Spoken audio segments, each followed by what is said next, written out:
My scientific background is mainly automatic control and robotics, with a main focus on modeling, system identification and designing control systems.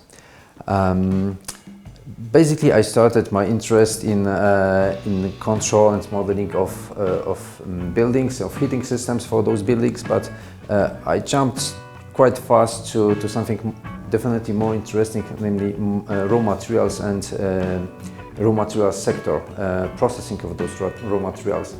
And that became really fast, very much in line with the main goals of Eureka Pro Alliance, where we want to create environment to study, to research and to innovate in the field of responsible production and consumption.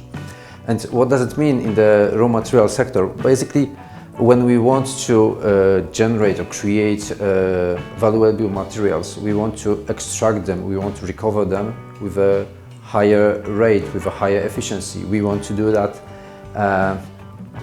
with a low energy consumption, with low waste production, with a lower water consumption. And all those achievements actually can be done with modeling, control and specific measurements. And this is actually right now the main area of my research, where I try to implement the technologies from Industry 4.0 to raw material sectors, namely Internet of Things, cloud computing, edge computing, some indirect measurements, soft sensors and so on.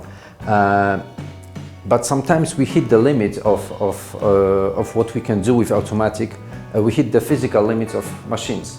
Sometimes new, novel, innovative machines are required, and actually this is why we are today in our laboratory of electromagnetic milling. And behind me there is one of our installations for dry milling in electromagnetic mill, which is quite a novel machine that, on the contrary to standard mills, doesn't have any moving parts. So it requires actually, because it's simple construction, it has simple construction, it requires less raw materials to construct it, it requires less materials to maintain it. And it's quite efficient. It uses ferromagnetic rods that are moving inside the electromagnetic field, and they create a harsh environment to simply reduce the size of bigger stones to small ones.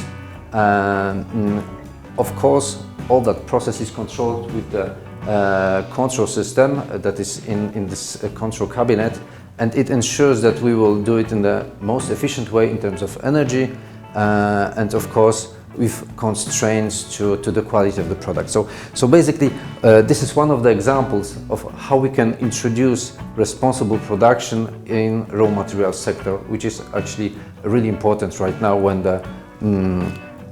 the need for raw materials is still increasing every day.